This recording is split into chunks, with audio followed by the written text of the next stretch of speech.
Hello, this is SAVOX Andy. Today, I want to teach you how to distinguish true or false of SAVOX 2290. Let's talk about outsider. The first difference, we use an all-black cable. The second difference, you can see the laser print is different. So we have a SAVOX X here and SAVOX logo here, and also the high voltage in the back. The third is a nameplate. So there's a main difference from the outside. So let's talk about inside. The inside difference is that the 2290 is our SAVOX patent servo. So the motor is built in. So you can see here, we don't have a motor case. That's why we enlarge the stator to make the servo have more power on this servo.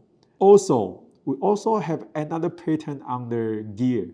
So you can see here, another bearing. So we have a third bearing in the gear to hold the structure more stable. So that's why we call this a monster series.